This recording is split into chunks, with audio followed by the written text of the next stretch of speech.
Welcome back to my library. I'm so excited to have you here. As always, I'm lonely. Anyway, a common question that I get about my library when people see that it does go wall to wall, how the shelves are all filled out, they often ask where I get my books, how much I pay for my books, that kind of thing. So I thought it would help out and help anyone that's looking to do a similar thing, but also on a pretty constrained budget like I myself am most of the time.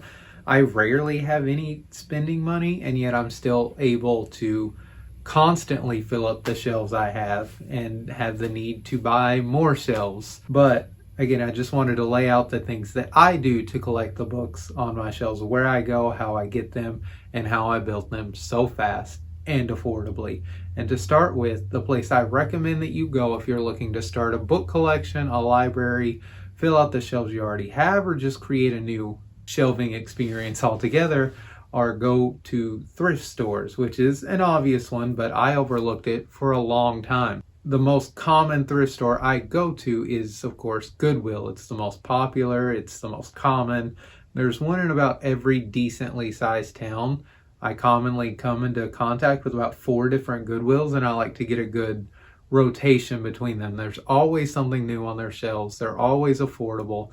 And a lot of times if you go on like a half price day, which I think varies from day to day per store to store, you can get entire carts of books for like $20 to $30. I always think I'm going to spend like $70, $80, but it comes out to like $30, which is excellent. And you can get some really good finds, and it all kind of depends on what you're looking for also.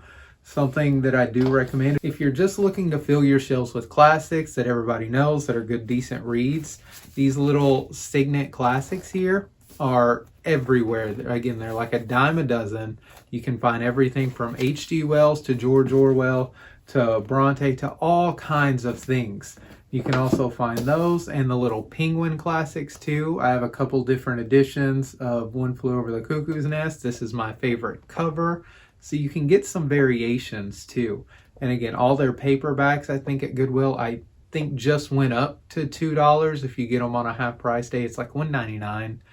A lot of times if they're a children's book, like the Chronicles of Narnia series, you can get them for $1 a piece. And in the half price days, you can get them for half price. Like fill up an entire cart, get 30 books for $1 a piece. It's incredible. And you can get some more decent classic finds if you're looking for something a little higher quality but still affordable, like these Barnes & Noble like classics editions. And this is technically a paperback, but it feels substantial. It's got like a silk cover on it. It just feels really nice in the hand, and it's got even little fold out flaps, but Goodwill still considers this a paperback, so you're still going to get it for the paperback price. And even their hardback price is not often that bad of a price, because you can tend to find things like these nice Barnes & Noble leather-bound editions. This one's in a little bit worse shape, but I still got it for like $2. The Wrinkle in Time, the first 3 books of it. It looks really, really nice on a shelf. And again, the resale value is there. It's good. One of my favorite finds has been this really incredible Winnie the Pooh hardback, Complete Tales and Poems of Winnie the Pooh. It's a substantial kind of, it's a very nice book, but you get it for the hardback price of like $2.50 now, I think. Again, they went up a little bit recently, so I'm not 100% sure. I think they're $2.50 roughly now. And you can also find like Tolkien for days, Hobbit, Lord of the Rings, different editions, different variations. It's always exciting to see what you can find on their shelves. My particular method is I start in one spot on the top shelf, make my way down, then go down to the next one, all the way down, and I get to see every cover, I get to see every book, every spine at least. And every time you do that, you're probably going to find something a little bit different. I know I do. I'll stay there for 2-3 hours from time to time on extreme days, and I will find something new every single time. And then I'll just go to another Goodwill not that far away and have another adventure, and I can make an entire day out of that. And all thrift stores are built pretty much the same. Some have a lesser selection, some a better, A lot of the thrift stores I found in Chicago were dramatically better. I got the entire Game of Thrones selection that way, To Sleep in a Sea of Stars. Yeah, almost all of my history selection here. Some of my favorite ones like Alexander Hamilton and John Adams by David McCullough were thrifted from a Goodwill. So great prices for brand new books. Again, these books are $30, $40 brand new, and I got them for about $2 a piece. Again, you can really fill out your shelves very quickly and have a nice curation going on that way.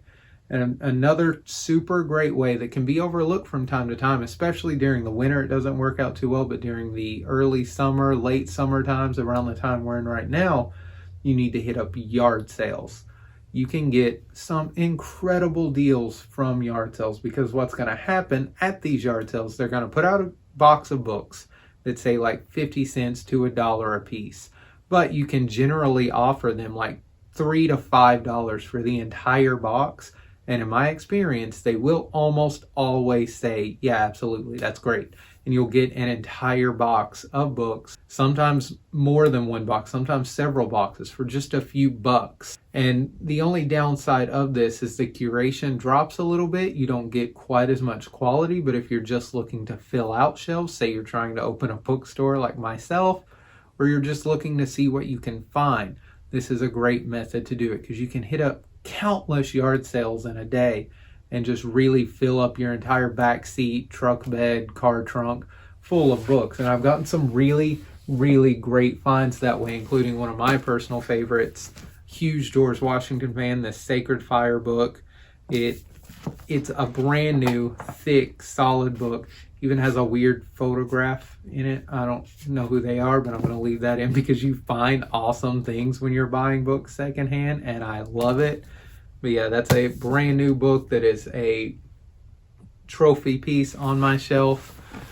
Also, you get classics from time to time, which can really pay off. Again, a lot of resale value, really nice shelf look. Books like The Outsiders by S.E. Hinton was a book that I read in high school. Everybody knows The Outsiders. And there's Jane Eyre, which is, again, just nice classics, brand new editions that I got for like $3, along with a bunch of other books. I got the entire Percy Jackson series that way, different versions of The Lord of the Rings.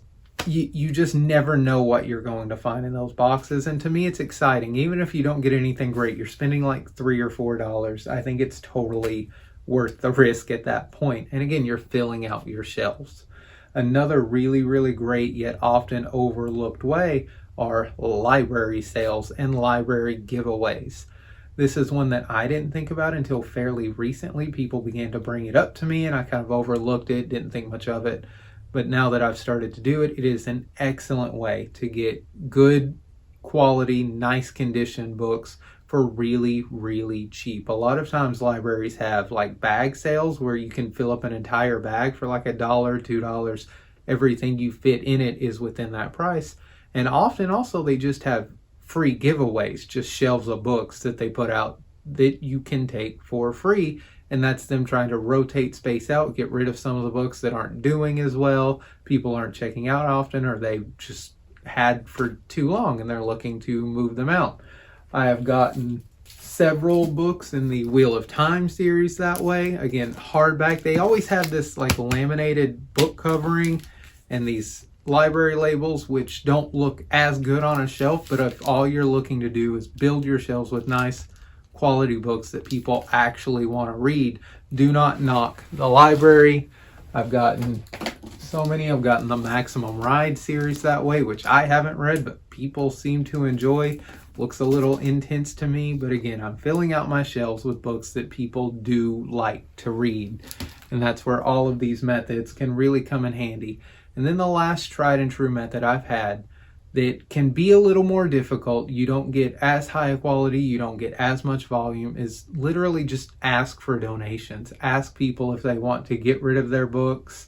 And a lot of times they're going to say yes, especially if you're going to come up and take them yourself. You're transporting them, you're moving. That's one less thing they wanted to get rid of that they no longer have to deal with. You're coming to their house, especially if you know them. You're coming to your house and collecting books. I've gotten a large selection this way, things from like the Johnny Cash biography, autobiography he wrote himself, which is to me awesome. Love Johnny Cash. And then just like generic fantasy books, all kinds of things. I get less classics that way, but people generally don't look to get rid of classics. They don't have them in the first place, that they're just going to get rid of them. Like I said, the curation that's its lowest version, but again, they're free books most of the time. You're helping someone else out, you're filling out shelves, you're making your space look good, and that's all you can really ask for, you know. And people are incredible, especially if you have a good cause. If you're trying to start your own library or bookstore, they're going to want to step up and help. And that also leads me into buy from other local independent bookstores as often as you can. Barnes & Noble and Amazon are great. They have a collection, they have a selection. You're going to pay a lot of money most of the time, or you're going to support Amazon, and nobody wants to do that. Please always, if you have a local bookstore, which is a bit more difficult in this area, but go to it. I know of several in towns like Walnut Ridge, Batesville. There are incredible places. You're helping out people just getting by. No one owns a bookstore to get rich. They're there because they want to share this thing that they love and make enough money to get by. And any steps you can take to help them do that is incredible. And I've found some of the few new books I've bought lately in independent bookstores, like this copy of Jade War behind me, which I looked all over Chicago for and could not find. I did find recently in a small independent bookstore just a town or two away from me, and it's an incredible little business. And always shop and support local when possible. And these are just a few of the steps that I've taken to build my wall-to-wall library in hopes of opening a bookstore one day. These are the tips and tricks that have proven time and time again to be successful for me, and they're what I recommend. If you're looking to build out your space to just look impressive, you want a good selection, you want the classics, the opportunities are endless. It just takes a little bit of looking, hunting, and a little bit of want to and drive, and there's nothing you can't do, I promise. Thank you for listening to my message. If you could like and subscribe, that's incredible. It helps my videos get more views, and it gives me more incentive to keep making them, which I'm going to do anyway, because I just want to talk about books, and none of my friends really want to talk about books that much. It's kind of sad, but it's fine. Everyone's busy. Life is hard. Just do your best. Be kind. Be awesome. Keep moving forward. And I'll see you next time.